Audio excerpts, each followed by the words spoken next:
kamu itu didampingi oleh pendamping gaib sakti yang dulu pun mendampingi leluhurmu. Dan dalam ilmu spiritual Jawa, jika 10 tanda ini ada padamu, kamu adalah orang terpilih yang didampingi oleh pendamping sakti. Assalamualaikum warahmatullahi wabarakatuh. Salam sejahtera, salam rahayu untuk panjenengan semua. Sedulur, salah satu hal yang tidak kamu sadari tetapi ternyata tidak dialami oleh setiap orang, dan itu membuatmu sering mengalami kejadian-kejadian, peristiwa aneh di dalam hidupmu, bahkan seolah hal itu membuatmu mengarah pada keahlian-keahlian khusus dalam kehidupanmu, yaitu ternyata adalah kamu itu didampingi oleh pendamping gaib sakti yang dulu pun mendampingi leluhurmu. Dan dalam ilmu spiritual Jawa, jika 10 tanda ini ada padamu, kamu adalah orang terpilih yang didampingi oleh pendamping sakti yang dulu adalah pendamping leluhurmu. Pertama, merui lelembut. Kamu peka dengan keberadaan makhluk halus. Jika orang lain tidak dengan mudah bisa melihat keberadaan makhluk gaib, tanpa lelaku atau tirakat mendalami ilmu kegaiban pun, itu kamu bisa dengan sendirinya melihat keberadaan makhluk gaib. Itu kamu alami bahkan sejak kamu masih kecil.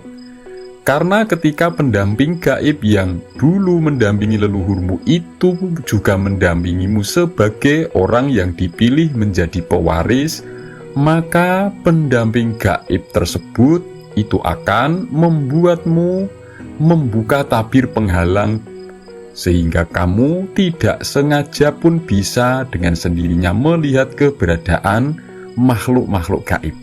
Kedua, krungu wisik gaib. Kamu sering mendengar bisikan gaib.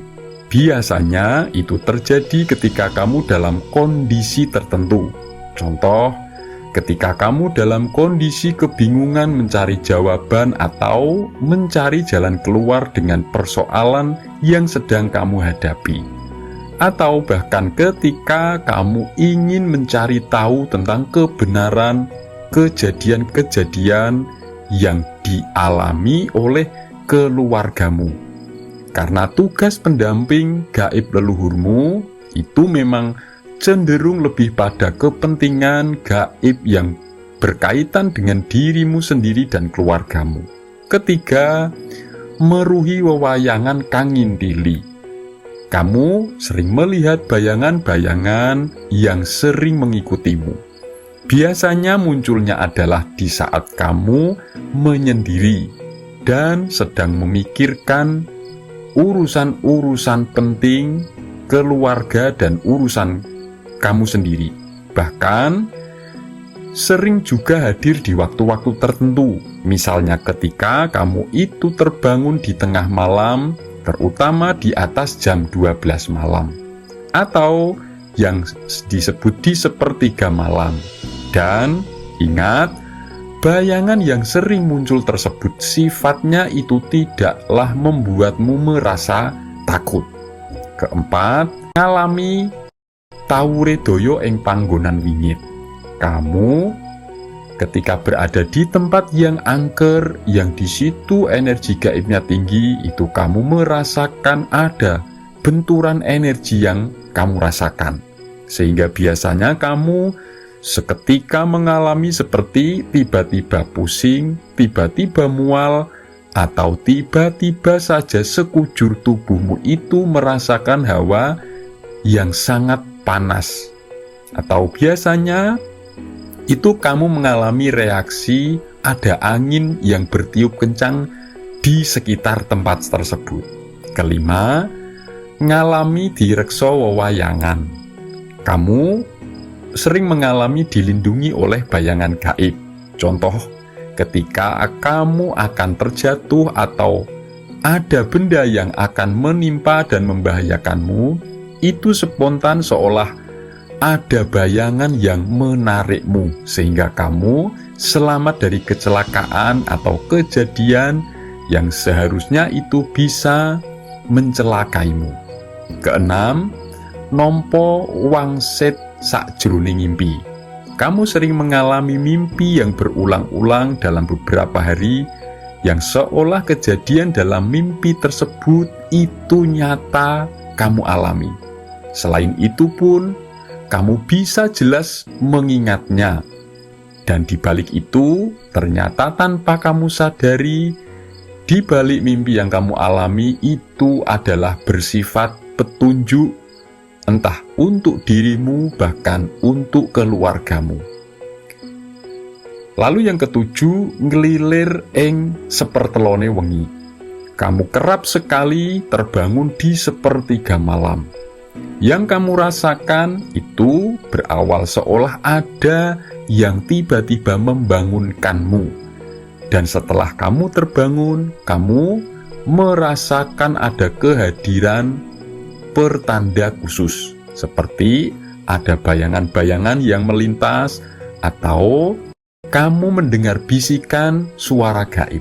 Bahkan kamu mencium aroma-aroma khas seperti wewangian atau aroma yang itu identik dengan orang-orang tua. Contoh seperti aroma tembakau rokok orang tua zaman kuno. Yang kedelapan, duwe tuah. Kamu sering sekali dengan tidak sengaja ucapanmu itu terjadi. Hal ini biasanya ketika kamu memberikan arahan kepada keluarga dekatmu. Misalnya, kamu mengarahkan atau memberikan nasihat dan cara terhadap anggota keluargamu untuk mencapai satu tujuan, dan ketika dia menjalaninya itu benar-benar terwujud, meskipun itu mengalir begitu saja tanpa kamu sengaja. Tetapi kamu merasa sangat yakin betul bahwa hal itu akan terjadi dan dialami. Yang kesembilan, mangkele ngundang tulah. Kemarahan atau kemarahanmu, kekecewaanmu, kejengkelan yang kamu alami itu mengundang kesialan atau kemalangan. Jika kamu sudah dikecewakan sehingga membuat perasaanmu jengkel dan kecewa, itu selalu menimbulkan kesialan untuk orang yang sudah mengecewakan dan membuatmu jengkel. Ini banyak yang mengalami dan tidak disadari bahwa hal itu sebenarnya adalah salah satu sebab ketika seseorang itu didampingi oleh pendamping gaib leluhurnya. Yang ke-10, duwe pepadan lan kautaman.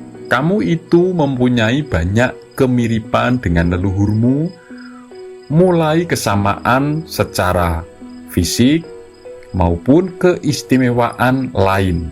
Contoh, kamu punya tanda lahir yang sama dengan kakek nenekmu, yang hal itu dibenarkan oleh orang tua atau keluarga yang mengetahuinya. Dan kamu pun punya kesamaan karakter, seperti nada bicaramu, bahkan kemiripan perilakumu. Atau bahkan juga kamu itu ada kemiripan tentang kesukaan dan keahlianmu. Misalnya, kamu suka dengan benda-benda pusaka, suka dengan hal-hal yang berbau sejarah, hal-hal yang kuno, bahkan kamu pun punya keahlian sama dengan leluhurmu, seperti menjadi ahli penyembuh secara otodidak atau secara alami.